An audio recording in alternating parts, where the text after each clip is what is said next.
चलिए इस टाइप का भी क्वेश्चन आता है, प्रूव करना कि 5 + √2 इज एन इरेशनल नंबर, है ना। लेकिन ज़्यादा इम्पोर्टेंट है √2, √3, √5 है। तो चलिए, लेकिन ये भी इम्पोर्टेंट क्वेश्चन है। इसको किस तरह सॉल्व करेंगे? यहाँ प्लस हो सकता है या माइनस हो सकता है ना, जो सम या डिफरेंस में रहेगा, है ना, प्लस या माइनस। इसको इस तरह बनाएंगे, पहले लिखेंगे प्रूफ, लिखेंगे let 5 + √2 is a rational number. Is a rational number, इसको रेशनल नंबर मानेंगे, इज ए रेशनल नंबर। जब इसको रेशनल नंबर मानेंगे तो क्या लिखेंगे? Therefore 5 + √2 = r। इसको r मान लेंगे क्या, दोनों तरफ स्क्वायर कर देंगे, स्क्वायरिंग बोथ साइड्स। तो दोनों तरफ स्क्वायर करेंगे, लिख देंगे स्क्वायरिंग बोथ साइड्स। तो 5 + √2² = क्या हो जाएगा? r²। इसको a + b² पे ब्रेक करेंगे तो क्या होगा? a² + 2ab + b²। तो ये क्या हो जाएगा? √2² = r²। 5² कितना होगा? 25। जब 5 × 2 = 10 √2, √2² क्या हो जाएगा? 2 = r², है ना। 25 में 2 ऐड करेंगे तो कितना होगा? 27 + 10 √2, है ना, = r²। अब लिखेंगे इसको 10 √2 = r² + 27 को RH में ले जाएंगे तो क्या होगा? -27। देयरफॉर √2 क्या हो जाएगा? r² - 27/10। अब देखिए यहाँ ये तो इरेशनल नंबर है, r रेशनल नंबर है तो r² भी रेशनल होगा। 27 रेशनल नंबर है, रेशनल में से रेशनल घटाएंगे तो क्या होगा? रेशनल होगा। और 10 क्या है? रेशनल नंबर है, रेशनल में रेशनल से डिवाइड करेंगे, बाई का अर्थ क्या होता है? डिवाइड, तो रेशनल ही होगा। तो ये प्योर, है ना, ये इरेशनल नंबर है और ये क्या है? रेशनल नंबर है। तो लिखेंगे here √2 is an irrational number, है ना। हेयर √2, चलिए इसको लिखेंगे here √2 is an irrational number, है ना। And r² - 27/10 is a rational number. ये जो है रेशनल नंबर है ना, रेशनल नंबर। देखिए ये इरेशनल है और ये रेशनल है, तो ये दोनों इक्वल नहीं होगा, और यहाँ इक्वल आया है।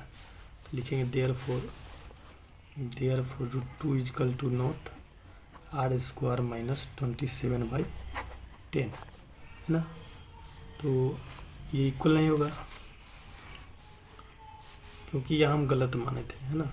जब गलत मानेंगे तो गलत रिजल्ट आएगा। इसको हम रेशनल माने थे, जबकि ये क्या है? Irrational number. तो गलत का परिणाम गलत ही होता है, तो ये बराबर नहीं होगा। इसका मतलब हमारा मानना जो है गलत है ना। इसको हम रेशनल नंबर जो माने ये गलत है, क्योंकि इसको रेशनल नंबर मानने पे गलत रिजल्ट आता है। इसका मतलब ये वास्तव में इरेशनल होगा। तो लिख देंगे hence our supposition is wrong. अतः हमारा मानना गलत है। Hence our supposition is wrong. अतः हमारा मानना क्या है? गलत है। इसलिए therefore 5 + √2 is an irrational number. इसलिए 5 + √2 क्या होगा? इरेशनल नंबर होगा, है ना, इरेशनल नंबर। यहाँ लिखेंगे प्रूव्ड। चलिए, तो इसी तरह जितना भी सम और डिफरेंस वाला है इसी तरह सॉल्व करना है। जैसे मान लिए क्वेश्चन हो गया √2 + √3, है ना, √5 - 7 + √3, सब एक तरीका का है ना। जो सम और डिफरेंस में रहेगा इसी तरह बनाना है। चलिए एक और सॉल्व करके बताते हैं इस तरीका से। जैसे इसको प्रूफ करना है, √2 + √3 एक रेशनल नंबर है, तो इसको रेशनल मान लेंगे। लिखेंगे let √2 + √3 is a rational number. इसको रेशनल नंबर मान लेंगे, इज ए रेशनल नंबर। तो जब रेशनल नंबर मानेंगे तो क्या होगा? देयरफॉर √2 + √3 = क्या हो जाएगा? r। अब दोनों तरफ स्क्वायर कर देंगे, स्क्वायरिंग बोथ साइड्स लिख देंगे, और दोनों तरफ स्क्वायर करेंगे तो क्या होगा? √2 + √3² = r²। और इसको a + b² पे ब्रेक करेंगे तो क्या होगा? a² + 2ab + b², ये हो जाएगा √3² = क्या होगा? r²।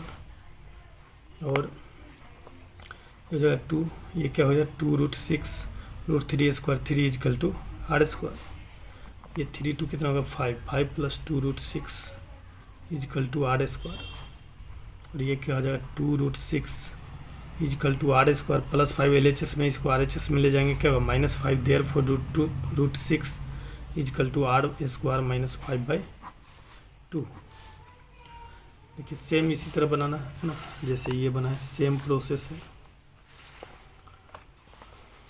तो देखिए √6 क्या है, रेशनल नंबर है, r रेशनल है तो r² भी रेशनल नंबर होगा, 5 रेशनल है, रेशनल में से रेशनल घटाएंगे तो क्या होगा रेशनल होगा, 2 रेशनल है, ये बाई का अर्थ डिवाइड होता है, तो रेशनल में रेशनल से डिवाइड करेंगे तो क्या होगा रेशनल होगा।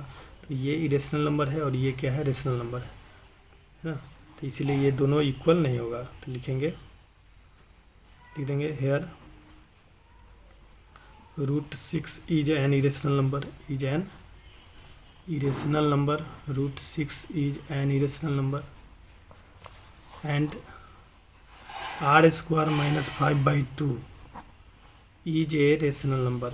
ये क्या है रेशनल नंबर है, रेशनल नंबर। तो ये रेशनल है और ये इरेशनल है, तो दोनों इक्वल नहीं होगा क्या, लेकिन therefore √6 is equal to not r² -5/2 है ना। तो हैंस आवर सपोजिशन, चलिए तो ये वास्तव में इक्वल नहीं होगा क्योंकि हम यहाँ गलत माने, इसको प्रूफ करना था कि इरेशनल नंबर है, इसको हम रेशनल माने, रेशनल मान के देखें क्या रिजल्ट आता है। तो इसको जब हम रेशनल माने तो यहाँ रिजल्ट गलत आ गया, इसका मतलब ये रेशनल नहीं होगा, क्या होगा इरेशनल नंबर होगा। तो लिख देंगे hence our supposition is wrong, hence our supposition is wrong, अतः हमारा मानना क्या गलत है। Therefore √2 + √3 is a rational number proved है ना। तो जो क्वेश्चन इसी तरह सम और डिफरेंस में रहेगा सेम इसी तरीक़ा से बनाना है ना।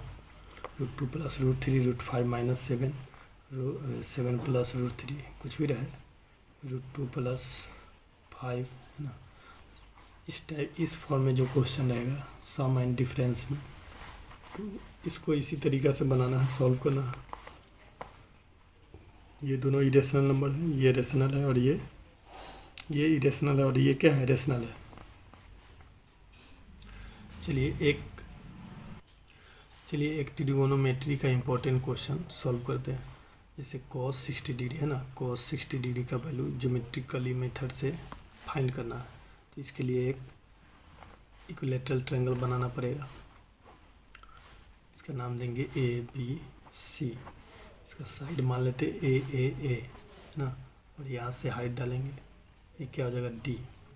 इक्विलैटरल या आइसोसेलेस ट्रायंगल का हाइट बेस को 2 इक्वल पार्ट में डिवाइड करता है, ये पूरा A है तो ये क्या हो जाएगा A/2 और ये भी A/2 होगा है ना, और ये AD है, इसको H मान सकते हैं।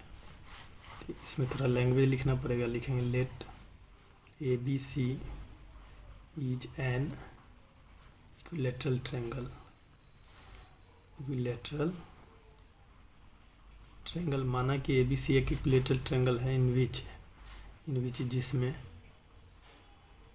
जिसमें क्या, इसको H ना भी मानेंगे तो चलेगा, जिसमें AB is equal to BC is equal to CA is equal to क्या A है ना। उसको लिखेंगे ड्रॉ है ना, BC perpendicular AD BC perpendicular AD, BC perpendicular AD खींचा तो इक्विलैटरल या आइसोसेलेस ट्रायंगल का हाइट जो है बेस को 2 इक्वल पार्ट में डिवाइड करता है, ये पूरा A है तो ये क्या हो जाएगा A/2 और ये भी A/2 होगा, और इक्विलैटरल ट्रायंगल का प्रत्येक एंगल कितना होता है 60 डिग्री। अब देखिए यहाँ हाइट डाल दिए तो 2 राइट ट्रायंगल बन रहा है क्या, ये और ये, तो ये 90 है ये 60 है तो ये कितना होगा 30, क्योंकि ट्रायंगल के तीनों एंगल का सम कितना होता है 130 डिग्री, तो यहाँ भी 30 होगा। तो जैसे हमको निकालना क्वेश्चन था cos 60 डिग्री का वैल्यू ज्योमेट्रिकली मेथड से फाइंड करना है, 30 का भी यही फिगर बनेगा है ना, 30 का भी यही फिगर बनेगा सेम। तो चलिए पहले हम AD निकालेंगे इन ट्रायंगल दो राइट ट्रायंगल है ए डी बी और ए डी सी, दोनों में से कोई एक लेंगे। तो in triangle A D B, तो ए डी बी में देखिए एग्जाम में जैसे एक रहता है cos 60 डिग्री sin 60 डिग्री है ना, कोई भी एक रहता है। तो in triangle A D B में A D equal to A D क्या है, ए डी परपेंडिकुलर है। तो परपेंडिकुलर का फॉर्मूला क्या होता है, root under hypotenuse square A B square minus base square is equal to B D square. A B कितना है ए, तो लिखेंगे ए स्क्वायर, बी डी क्या है ए बाई 2 स्क्वायर, तो इसको लिखेंगे ए स्क्वायर, ये हो जाएगा ए स्क्वायर बाई 4 है ना। इसको सॉल्व करेंगे तो कितना होगा 4 LCM, तो ये हो जाएगा 4a स्क्वायर माइनस ए स्क्वायर, तो ये क्या हो जाएगा 3a स्क्वायर, ये हो जाएगा 3a स्क्वायर बाई 4। तो इसको सॉल्व करेंगे तो क्या होगा रूट 3a बाई 2। हाइट कितना गया रूट 3a बाई 2 है ना। ए स्क्वायर में से ए बाहर आएगा, 4 का स्क्वायर रूट क्या होता है 2। चलिए तो ए डी आ गया कितना रूट 3a बाई 2। देखिए अब हमको क्या निकालना है cos 60 डिग्री है ना। तो देखिए को लिखेंगे cos 60 डिग्री, cos थीटा का फॉर्मूला कहता है B by H, base by hypotenuse. देखिए ये एंगल मेजर कर रहा है, तो इसके सामने वाला साइड क्या होगा परपेंडिकुलर, जो एंगल मेजर करते हैं उसके सामने वाला परपेंडिकुलर होता है, और 90 के सामने वाला हाइपोटेनस, और जो बच गया उससे क्या होगा बेस। तो ये एंगल मेजर कर रहे हैं तो इसके सामने वाला परपेंडिकुलर हो जाएगा क्या ए डी, लेकिन यहाँ हमको परपेंडिकुलर नहीं लिखना है, क्या लिखना है बेस लिखना है। तो जब ये परपेंडिकुलर होगा तो बेस ये होगा, क्योंकि ये हाइपोटेनस है तो बेस होगा बी डी, और एच, एच माने हाइपोटेनस, हाइपोटेनस तो ये 90 के सामने वाला होगा ए बी, ठीक है। अब देखिए बी डी, बी डी कितना है, बी डी कितना है, बी डी ए बाई 2 है, और ये बाई के लिए हम क्या लिख सकते हैं समझने के लिए डिवाइड, ए बी कितना है रूट 3a बाई 2, इसको लिखेंगे रूट 3a बाई 2 है ना। तो ये हो जाएगा a बाई 2 इंटू डिवाइड को मल्टीप्लाई करेंगे, 2 ऊपर जाएगा रूट 3a नीचे आएगा, a से कैंसिल 2 से 2 कैंसिल, तो कितना हो गया 1 बाई रूट 3।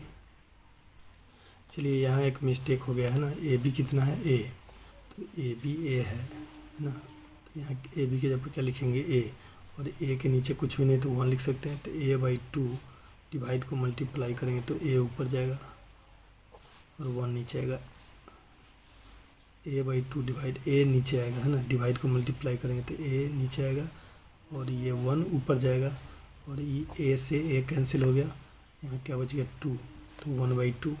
देखिए cos 60 का वैल्यू कितना होता है 1 बाई 2 है ना, cos 60 का वैल्यू कितना होता है 1 बाई 2 होता है। तो चलिए प्रूफ हो गया 1 बाई 2। तो इसी तरह एग्जाम में तो केवल एक रहता है ना, लेकिन ये नहीं, हम कोई का निकाल सकते, जैसे एक sin 30 का इसमें निकालते हैं, sin 30 का भी यही होगा। देखिए sin 30, तो sin थीटा क्या होता है फॉर्मूला p बाई एच है ना। देखिए ये ट्रायंगल लेंगे तो ये एंगल में जो ट्रायंगल हम लिए हैं ए डी बी है ना, ए डी बी यहाँ लिए, तो ये एंगल मेजर कर रहा है तो इसका सामने वाला p हो जाएगा, p क्या होगा बी डी, यहाँ हमको p लिखना है तो p क्या लिखेंगे बी डी, उसका h लिखना है हाइपोटेनस, h ये 90 के सामने वाला क्या होगा ए बी। चलिए बी डी कितना है, बी डी क्या है a बाई 2, तो यहाँ लिखेंगे a बाई 2, ये बाई को क्या लिखेंगे डिवाइड, और ए बी क्या है ए बी क्या है ए बी ए है, इसको a बाई 1 लिखेंगे, ये हो जाएगा a बाई 2 डिवाइड को मल्टीप्लाई करेंगे तो 1 बाई ए होगा, a से a कैंसिल तो 1 बाई क्या होगा 2। तो देखिए साइन थीटा वैल्यू निकलेगा। तो मान लीजिए एग्जाम में, चलिए तो एग्जाम में कोई एक आता है ना, मान लीजिए साइन 30 आएगा, तो इतना सब यहाँ तक देखिए ए डी इजकल टू क्या है रूट 3a बाई 2, यहाँ तक टोटल में लिखेंगे, यहाँ तक टोटल में लिखना है, उसके बाद जो निकालना निकाल देंगे है ना।